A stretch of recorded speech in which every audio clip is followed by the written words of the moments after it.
Hey guys, how's it going? This is Mike from M&R Automotive. Today we have a 2021 Ford F-250 Super Duty, and we've installed a 40-inch curved Pro Series light bar. It offers amber DRL as well as powerful white light. Alright, so the first thing we want to do is remove this plastic trim cover. It's held by push pins, and they're all over the place, all on the edges. So we're going to go ahead and start at the edge and kind of work our way around. The way to remove this push pin, you get a screwdriver or a prying tool underneath, lift up the tab, and then when the tab's lifted, you can just remove it. So we're going to do the same thing, all the push pins that are holding this cover.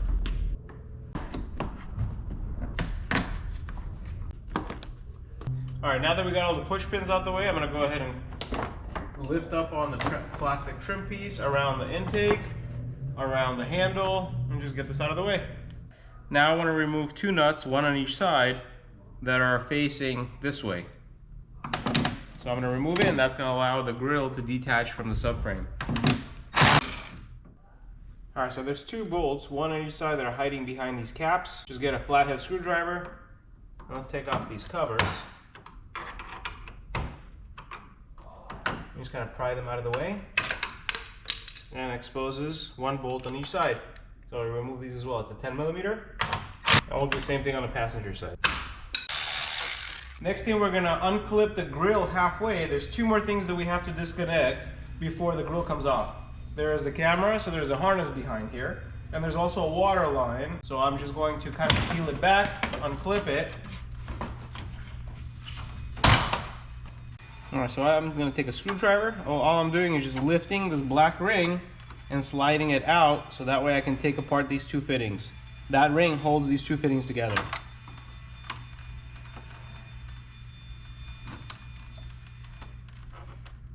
There we go, and I just remove it. So you just kind of peel this back and unplug it.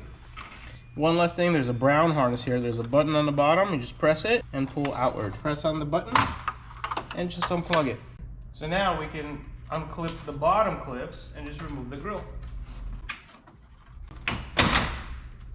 So now that we have the grille of the Super Duty off, now we have to take off the bottom valence cover. There's 4 push pins on the bottom and 4 push pins on top, and that will allow you to unclip and take this out. You can just go ahead and pull on the trim piece, and it should just pop out from the corners.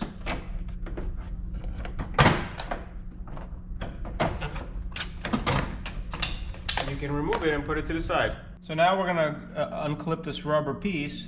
So I'm going to go ahead and remove these push pins. So there's one push pin in the corner, okay?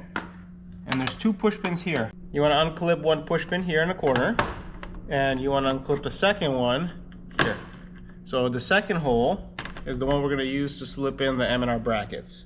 We're going to take this clip out. We're going to loosen this push pin just by prying it, and we're going to go after the second one as well, because the second one is the one we're going to use. We're going to use that hole, but we're going to replace the push pin with stainless steel hardware. So these are the brackets that you will receive with your M&R kit. There is a driver side mount and there is a passenger side.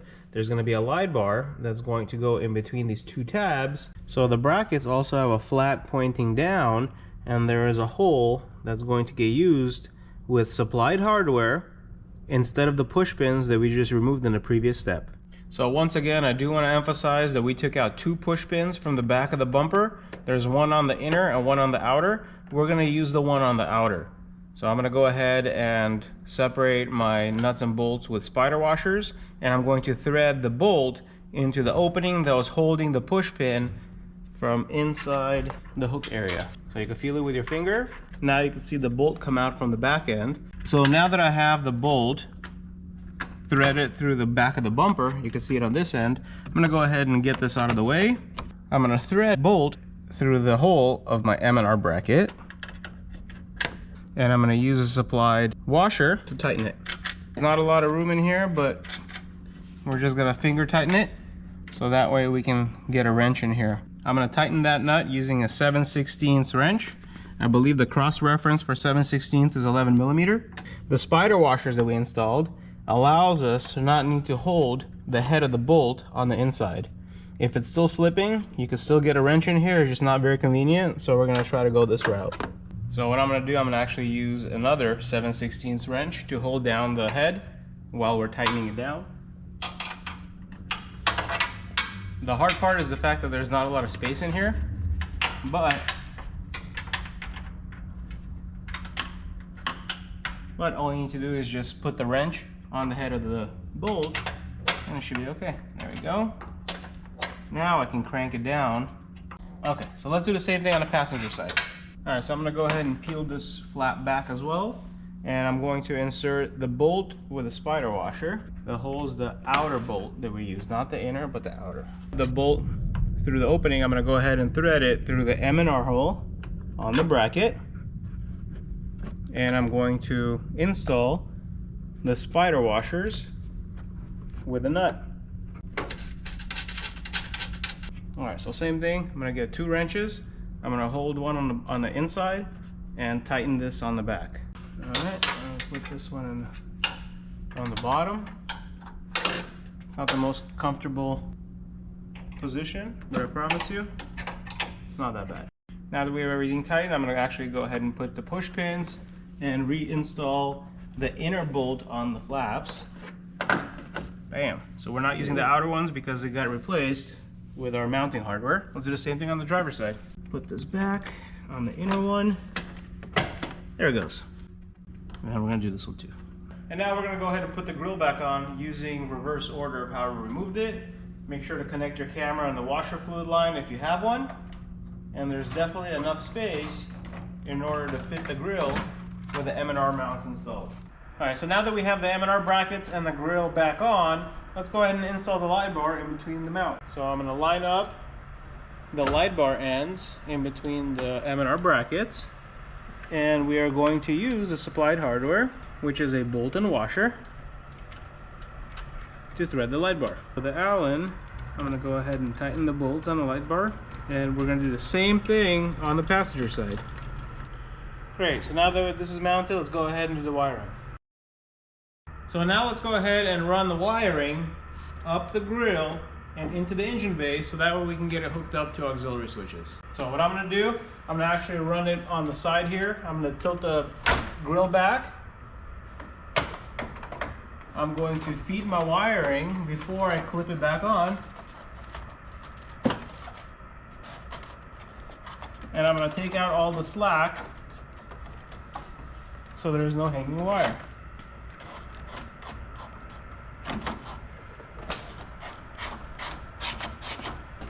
So there it is. Now I have the wire behind the grill. So now that we have the wiring in the engine bay, now we're going to connect this to the factory auxiliary switches. If your vehicle is not equipped with auxiliary switches, then you can opt in for the M&R wireless wiring harness. Let's go over this wiring. So the Pro Series light bar has 3 wires. You get the black wire, which is the ground, and you actually have 2 positives, so that way you can switch through the 2 functions. It has the powerful white light, which is power to the red wire, and it also has the amber DRL, which is the power to the white wire. So in this install, we're going to use 2 different auxiliary switches. If an auxiliary switch gives power to the red wire, we're going to get the white light, and if another switch gives power to the white wire, you're going to get the amber DRL. And the black, we're going to actually ground it to the negative terminal of the battery. Alright, so if your vehicle has overhead auxiliary switches inside the cab, that means you probably already have the auxiliary module installed on your truck. What you want to do, we actually want to lift up this whole box, and there's going to be auxiliary wires underneath it. So there's 2 tabs. You want to press them and lift up, and underneath it you have a bundle of wires. So every wire corresponds to a overhead switch, and depending which one you want to use is what color wire we're going to use for the project. Alright, so let's take a look at the wiring. I also have a chart that I pulled up online of all 6 auxiliary switches. Auxiliary 1, that's brown with a green tracer, 25 amps.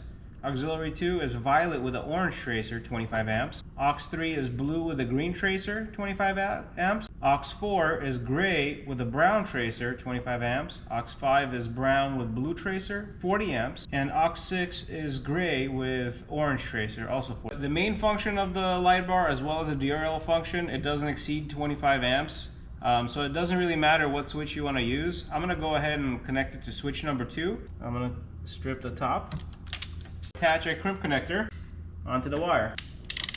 So I'm going to go ahead and connect the red wire to the violet wire. It's going to give power to the white light. Okay, and then for the amber DRL, we're going to use the switch number 3, and that's going to be the blue wire with a green tracer. So I'm going to go ahead and take the tip off of it. I'm going to put a crimp connector on here as well.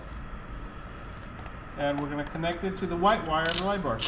And then the last thing we have to do is put an eyelet on the black cable and connect it to the negative terminal on the battery. Okay, and we're going to use this bolt here on the negative terminal. I'm going to take off the nut. We're going to slide the eyelet over it. So let's go ahead and test our wiring. Switch number 3, that's the one that's going to be amber DRL. And switch number 2, that's going to be the powerful white light. Looks like we wired everything correctly. I'm going to go ahead and put some heat onto the crimp connector so that way make it a waterproof connection. And we're going to tidy everything up and go for an adventure. Thank you guys for watching. I know you guys are going to love the product. And please tune in for the night output videos that we're going to do shortly.